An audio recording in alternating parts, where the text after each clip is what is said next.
The headlines: Tinubu set to compete with Russia on gas supply to Europe. Former World Bank President comments President Tinubu economic policies. Petroleum marketers reveal plans to roll out cheap fuel at 100 naira per litre. Nigerian TV show host Ebuka interviews former world's richest man, Bill Gates. Hello and welcome to GNTV Weekend News. I am Anase Awebiak. President Tinubu promised to compete with Russia in supplying gas to Europe, adding that he did not care what the largest country in the world will say. Within 3 weeks of resuming office as Nigerian president, Bola Tinubu began the move to realize his ambition and fulfill his campaign promises.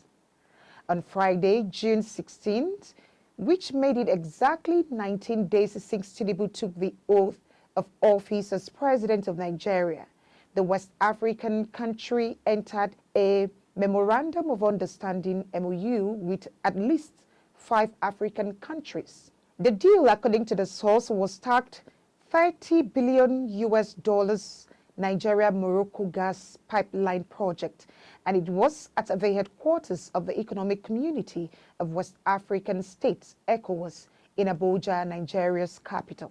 Nigeria entered the deal with 5 African countries separately through the Nigerian National Petroleum Company Limited, NNPCL. The countries involved in the deal are Morocco, Ivory Coast, Liberia, Benin Republic, Republic of Guinea.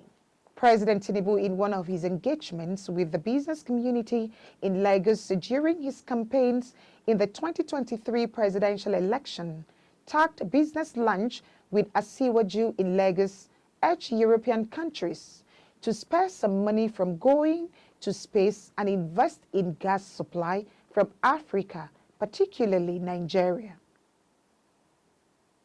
The then presidential flag bearer of the All Progressive Congress (APC) said, "I don't care about what Russia will say.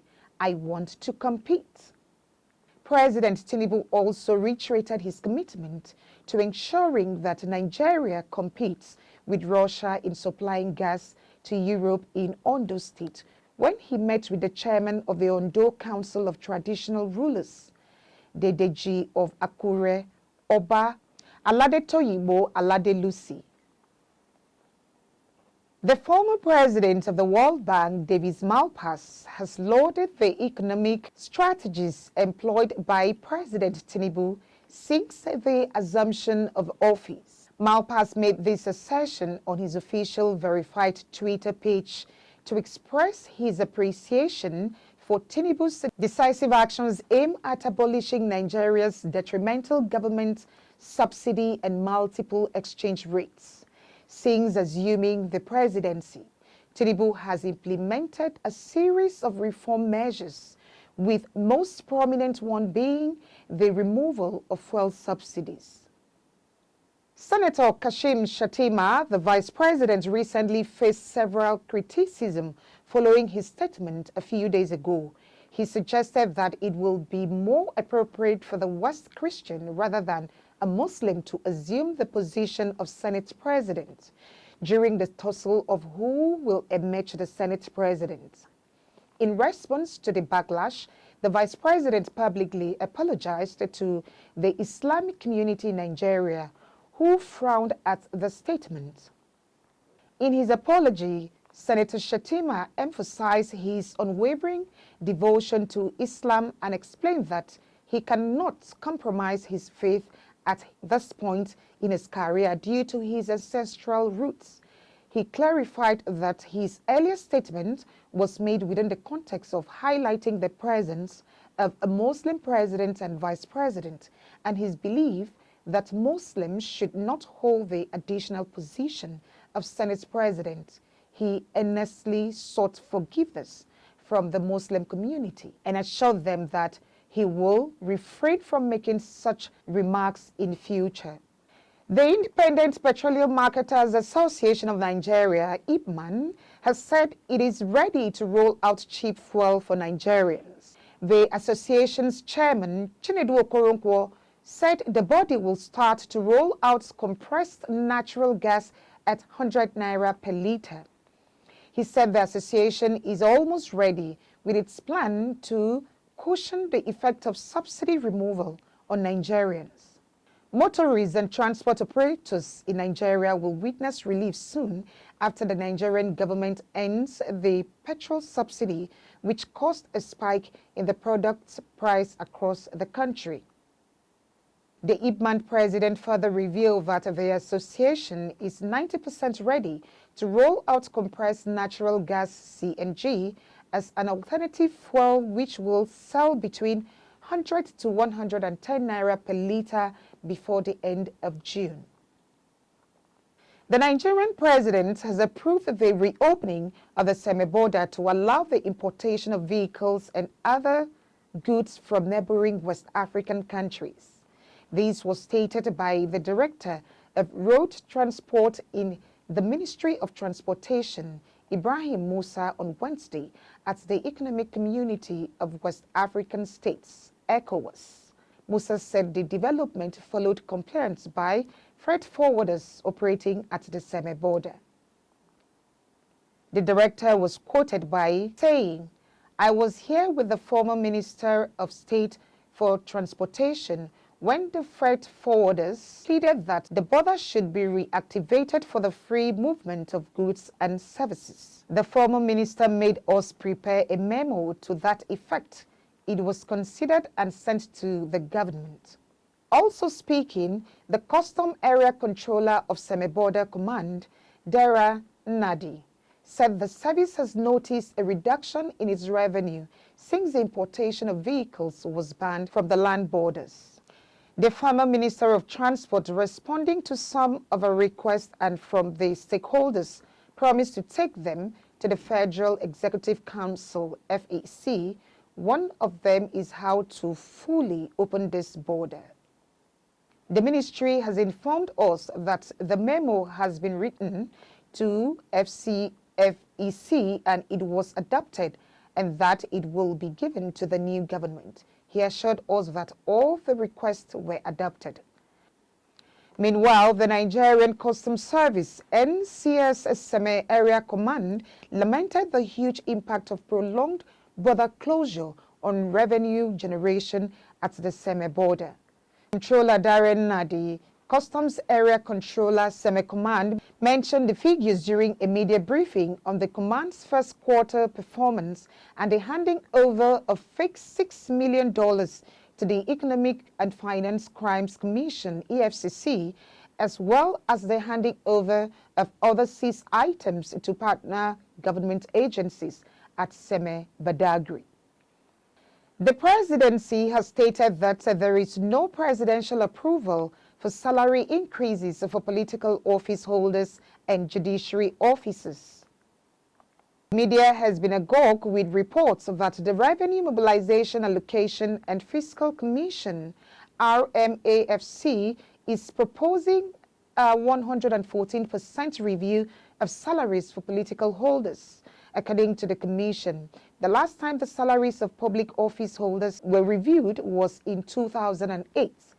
In a statement released by Dele Alake, who is a special advisor to President Tinubu on special duties, communication, and strategy, says the president has not granted such approval and that no such proposal has been brought to him for consideration.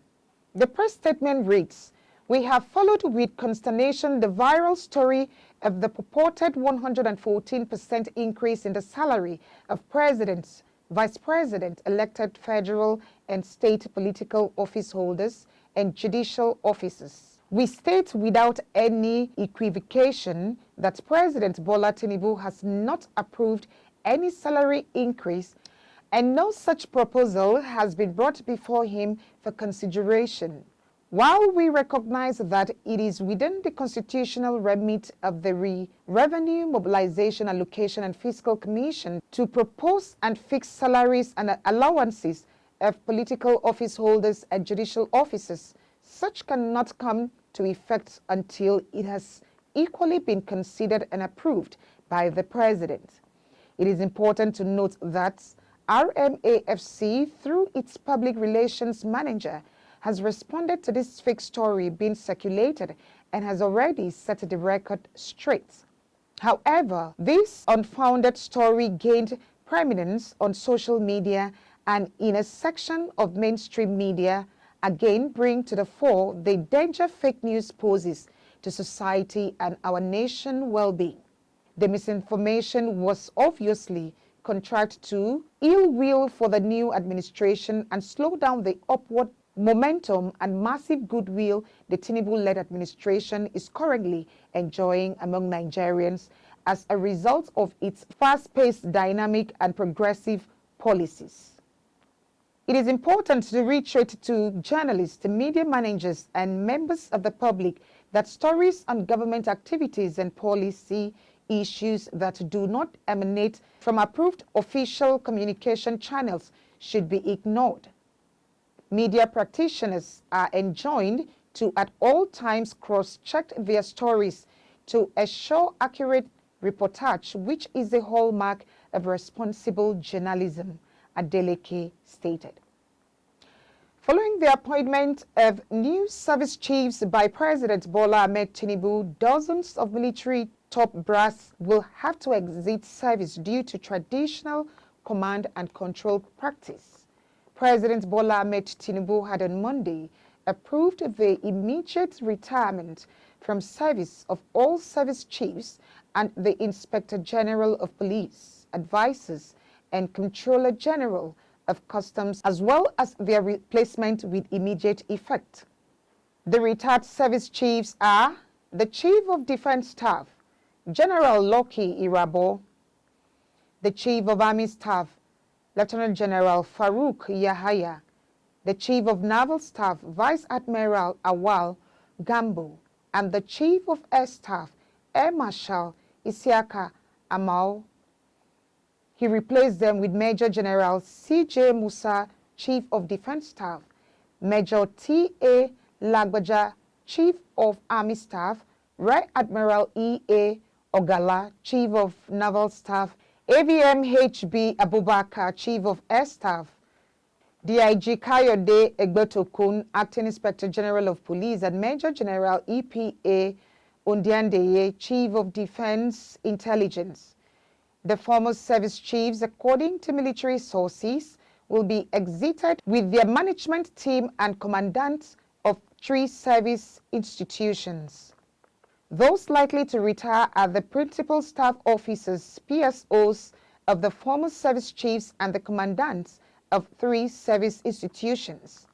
The principal staff officers are mostly members of courses 37 and 38 of Nigerian Defense Academy, NDA.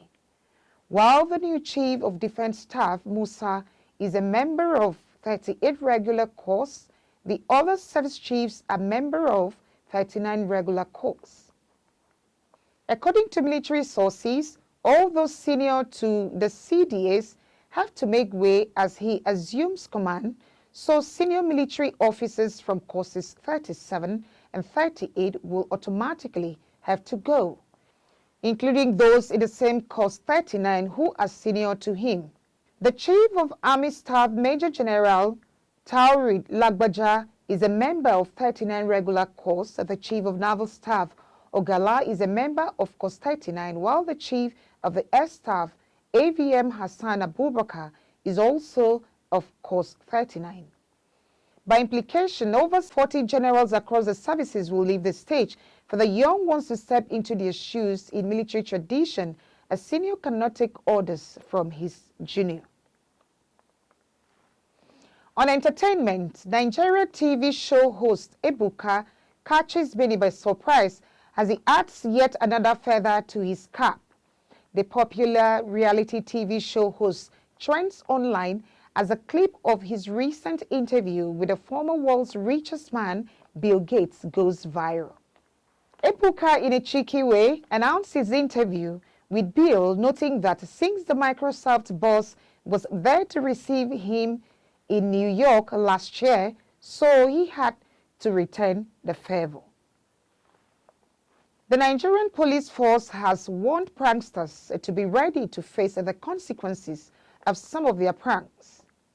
According to the police, they will be made to face the wrath of the law for any harm their actions cause. The force public relations officer, CSP Olumuyiwa Adejobi, who issued the warning on Thursday night, said that the activities of the pranksters create more problems for the police on security management than what the pranksters gain from such pranks. Adejobi said the personnel of the force operating across the country should not be blamed for killing any innocent person by any chance they shoot any prankster seen with a gun, be it dummy or a real one, as the person might be taken for an armed robber or criminal before confirming the kind of gun with him. And that's where we wrap it up for today. Do keep a date with us next week. I am Anase Owebiak. Thanks for joining us.